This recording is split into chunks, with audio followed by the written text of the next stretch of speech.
morning, everybody. Happy Monday. It's Gareth from BTA here. I want to start a new little series.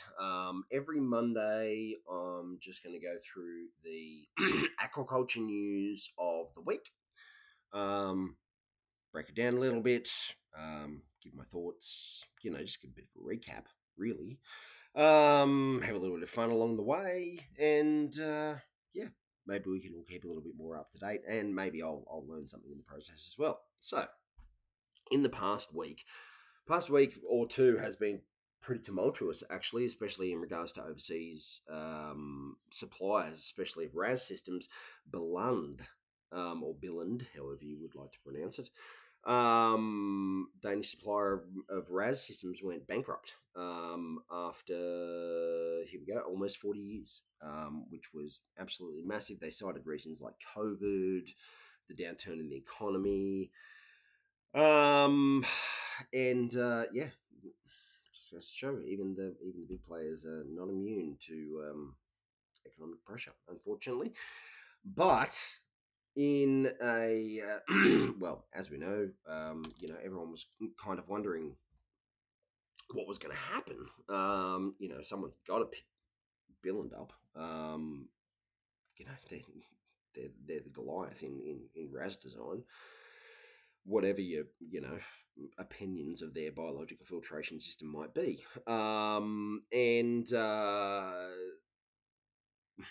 it just so happens that Pure Salmon, which was once Codnus, then Veolia, then have gone out on their own, still a subsidiary of Veolia as far as I know, but let's move past that. Pure Salmon Technology have acquired Billens IP and Ras Technology. Now, in particular, they say that this acquisition includes Billund's fixed bed technology and exclusive rights to operations in Australia and Chile. Pure Salmon also absorbed former Billund employees to expand its operations and ensure continuity in its projects. This strengthens it, blah, blah, blah, blah, blah. Pure Salmon, they've been going ahead leaps and bounds in the past 5 years, especially with the launch of their, I think it's the concentric tank approach or something like that. Either way, they have some very big names, some very big players, some very big engineers in the background, and I think that it's going to be very interesting to see what they do with Billund's fixed bed technology. FBBRs. A lot of people will call them static beds, fixed beds, whatever they are. They're just a packed bed of moving bed media. My opinion is that the process around the running and backwashing of these systems needs to be refined. And I think the guys at Pure Salmon are the ones to probably, make the wheel a bit rounder, so to speak. The incorporation of both fixed bed and moving bed technologies into a design, I think, is a winner.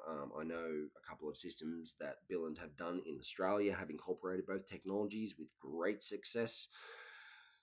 So we'll see. Exciting times. Very happy for the employees at Billund or Billund. I'm sure either way I'm saying that I'm butchering that name.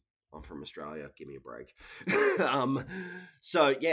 Very exciting times. I very much look forward to giving a recap of this next week. I think it's going to be very, very, very interesting and very lucrative for Pure Salmon Technologies.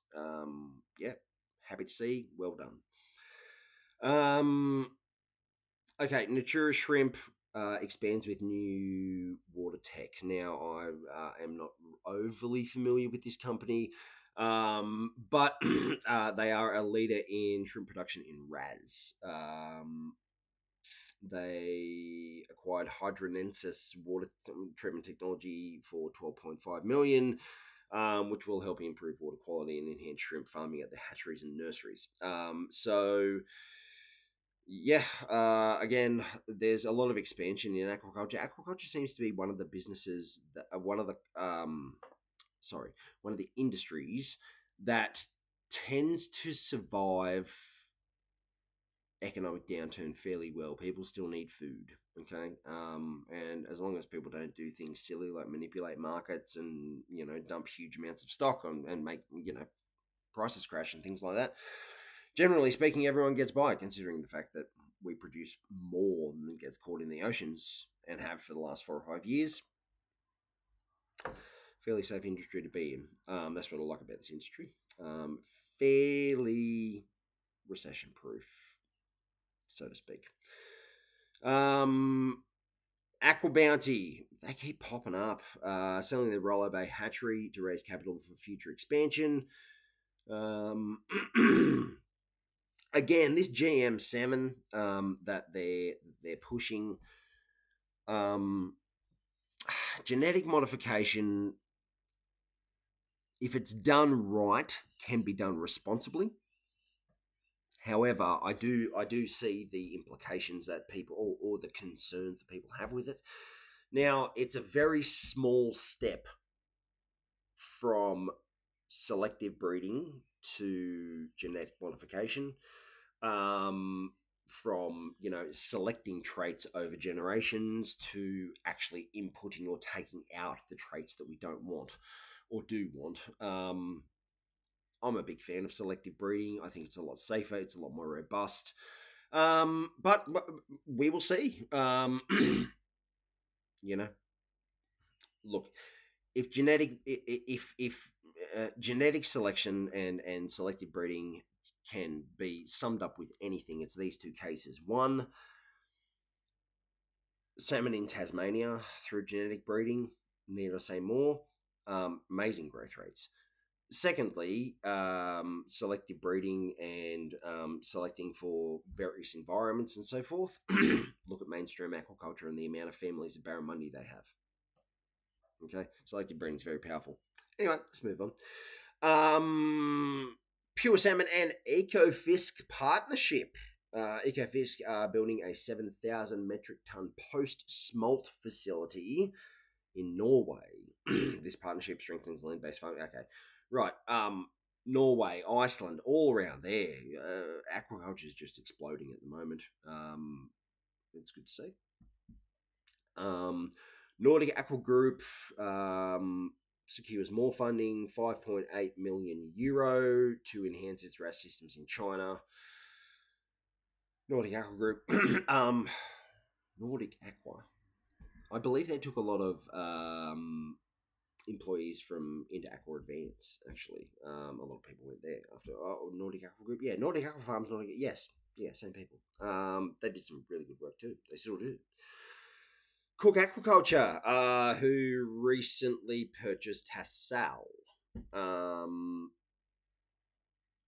has been recognised as one of Canada's best managed companies for the 19th consecutive year. I mean, if they're purchasing companies like Tassal and they're expanding like that, they're doing something right. It's good to see. And hopefully the acquisition of some of these larger companies like Hewan and Tassal in Australia strengthens the Australian aquaculture industry and pushes it forward with innovation, which I see a lot, especially. This seems like a Tassal podcast, but Tassal's doing great work across a multitude of different species, and they're really fostering the new generation with new blood and new enthusiasm, new technology, and new approaches to systems and technology. And it shows. It's really good to see.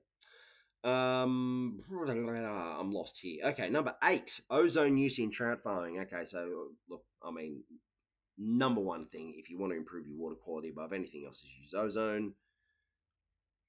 I'll bang on about that another day. Okay. A new study shows that using ozone treatment in recirculating trout farms significantly improves water quality and fish health. This is nothing that we don't know.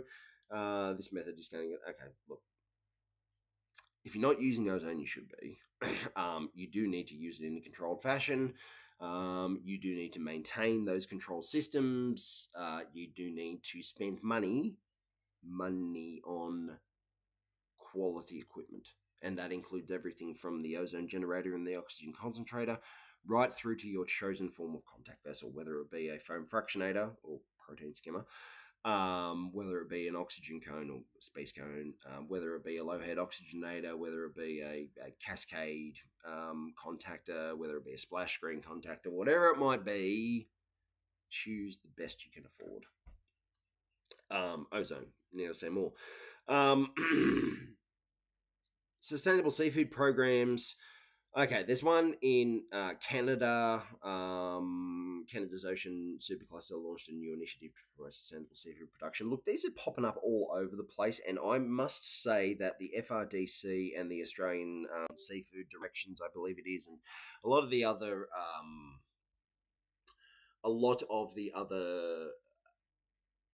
you know, organizations that do these sort of training programs and things like that are doing a great job, really promoting heavily in Australian aquaculture. By the way, I see a lot of focus, and rightly so, on women in aquaculture and seafood now. And I know a lot of absolute superstars in aquaculture, women in aquaculture, that, God, I don't know where we would be without them. I mean, they really do a good job. Think outside the square, probably more so than us blokes can. And it's great to see more women getting into aquaculture and into seafood, and pushing aside the stigma of smelly fish and stuff like that. And it's great to see. It's really great to see. On another hand, on a recreational side, female anglers are really making a comeback now. I don't know whether those two things are connected, but also fantastic to see. I, for one, fully support female anglers going out and giving us an absolute toweling up. And it's the same for the aquaculture industry. So it's fantastic to see. FRDC, women in seafood, things like that, are all doing a fantastic job, especially in Australia. So well done. Last but not least, innovative shrimp farming shrimp box.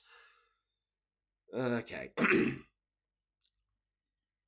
I get somewhat a little bit of trauma thinking about the Sea Box from Cummins Corp, I think it was, years and years ago. These boxed all-in-one farming systems for aquaculture. It doesn't, you just can't do it. But there was a lot of things that happened with that. But moving aside, people that are putting these, I'm going to call them sort of splinter cell systems, people with aquaponic systems that are producing vegetables, herbs and things for their local market, local restaurants and farmers markets and things like that, are really succeeding a lot because of this sort of splinter cell mentality, where they're producing locally available fresh produce directly to restaurants and farmers markets and health food shops and whatever it might be. And this is sort of going down the same path. So Shrimpbox, this is all summarized stuff, but innovative shrimp farming technology won a prestigious award for its potential to revolutionize the shrimp aquaculture industry. This technology aims to make shrimp farming more sustainable and accessible. Fantastic. I think they're actually doing the right thing. They have a lot of control systems in place. They're actually focusing on water quality. They're focusing on filtration processes. They're taking a very, very, very logical approach to it, and I look forward to see where it's going. They're also, I believe Shrimpbox is also doing these things in containers, which is fantastic to see, because that means it's just going to stack better, transport better, be better for international. It's good to see. So that's the wrap up from last week. I'm trying to get this sort of just at 10 points. Yeah, keep it under sort of 15 minutes for the video. Give everyone a quick recap and see what happens during the last week. I'll see you again next Monday. Hope everyone has a fantastic week. And yeah, just keep swimming, eh? See ya.